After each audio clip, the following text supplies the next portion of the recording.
ये जो second conference है, क्योंकि हेल्थ में नेशनल हेल्थ मिशन ये सबसे बड़ा मिशन है, जिससे कि हम जो है देश के सभी जो हमारे सिटीजन्स हैं उन तक कैसे हम प्राइमरी हेल्थ उनको फैसिलिटीज़ उपलब्ध कराते हैं, ये इसका उद्देश्य है। तो पहली हमने कॉन्फ्रेंस करी थी नॉर्थ ईस्ट में शिलोंग में, और ये दूसरी कॉन्फ्रेंस है जिसमें नॉर्थर्न स्टेट्स हैं और बाकी और कुछ राज्य हैं। कश्मीर में करने का उद्देश्य ये है क्योंकि कश्मीर हमारा सबसे दूर दराज का राज्य समझा जाता है, रिमोट राज्य समझा जाता है, पर कश्मीर की जो उपलब्धता है, अगर नेशनल हेल्थ मिशन में हेल्थ में कश्मीर जैसे दूर दराज के इलाके में भी अगर हेल्थ की सुविधाएं हम उपलब्ध करा पाते हैं तो ये बाकी राज्य देखें और यहाँ के अनुभव से भी समझें कि किस तरह से कश्मीर में जो परिवर्तन हुआ है पिछले 5 वर्षों में। श्री आबिद जो यहाँ के हेल्थ सेक्रेटरी हैं मेरे साथ हैं।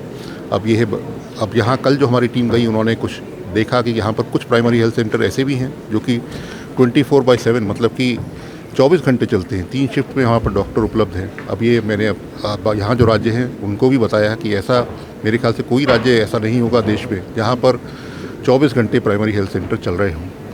तो ये एक बहुत बड़ी उपलब्धि है। यूनिवर्सल हेल्थ कवरेज है कश्मीर में, सारे के सारी जो जनता है सबको हेल्थ फैसिलिटीज़ मुफ्त में उपलब्ध हैं हॉस्पिटलाइजेशन की, ये अपने में एक बहुत बड़ी उपलब्धि है। मेडिकल कॉलेजेस यहाँ पर 7 नए खुले हैं, MBBS की सीट्स यहाँ पर बढ़ी हैं, तो मेरे ख्याल से पिछले 5 वर्षों में बहुत बड़ी उपलब्धियाँ यहाँ पर हुई। सर, अभी भी पॉपुलेशन डॉक्टर रेशियो में काफ़ी गैप है, so what will be the policy initiatives to fill that gap in the rural areas? यहाँ पर मेरे ख्याल से श्री आबिद बता पाएंगे, पर जैसे 7 नए मेडिकल कॉलेजेस खुले हैं और अब MBBS की सीट्स जो है 1200 से अधिक हो गई हैं, स्पेशलिस्ट भी जो है 300 से अधिक यहाँ पर बढ़ गए हैं। और ये बैचेस क्योंकि अब ये पिछले 3-4 वर्षों में ये कॉलेजेस खुले हैं तो इनके बैचेस अब आने जैसे शुरू होंगे तो डॉक्टर्स की संख्या बढ़ती जाएगी। अब पहला बैच मेरे को बताया गया था इसी वर्ष शायद आएगा, तो ये संख्या बढ़ती जाएगी। सर, ये जो NHM एम्प्लॉइज है सर जा रहे हैं सर, ताकि यहाँ पे जो नेशनल हेल्थ मिशन उसको ज़्यादा से ज़्यादा स्ट्रॉक किया जाए JNK में, क्या क्या इनिशिएटिव्स लिए जा रहे हैं सर? देखिए, नेशनल हेल्थ मिशन के अंदर एक तो हम जो पूरे राज्यों को क्योंकि पूरे देश उसमें देखते हैं, कश्मीर के लिए तो खैर यहाँ पर क्योंकि हम 90% केंद्र सरकार की तरफ से पैसा मिलता है और बाकी राज्य जो होते हैं वहाँ 60% मिलता है। नॉर्थ ईस्ट कश्मीर इधर जो है 90% मिलता है, तो काफ़ी बड़ी संख्या में। और फिर पिछले वर्ष भी जैसे यहाँ कैंसर हॉस्पिटल था, जो है मेडिकल कॉलेजेस, उनमें भी सब में केंद्र सरकार का योगदान है और पैसा उपलब्ध कराया जाता है।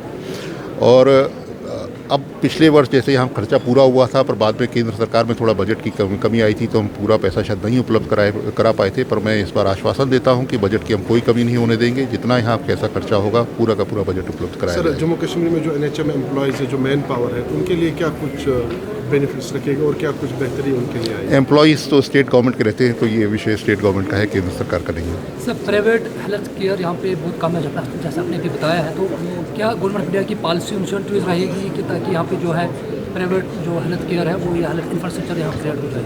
अभी तो केंद्र सरकार की तरफ से आपने देखा होगा कि जो है एम्स 2 हम यहाँ खोल रहे हैं। जो जम्मू का एम्स है उसका उद्घाटन अभी मार्च में महीने में हुआ था, और जो अवंतीपुरा है उसमें मैं आज दोपहर में जाऊँगा। कंस्ट्रक्शन उसका काम शुरू है, हो सकता है उसमें 1-1.5 वर्ष का समय लगेगा क्योंकि कंस्ट्रक्शन के फेज़ में है। पर ये 2 एम्स जो हैं इनसे भी बहुत बड़ा फ़र्क पड़ेगा क्योंकि ये एपेक्स लेवल के टर्शियरी इंस्टीट्यूशन है, और कश्मीर मेरे ख्याल से UP के साथ दूसरा ही ऐसा राज्य होगा जहाँ पर 2 एम्स एक ही राज्य में खोले जा रहे हैं।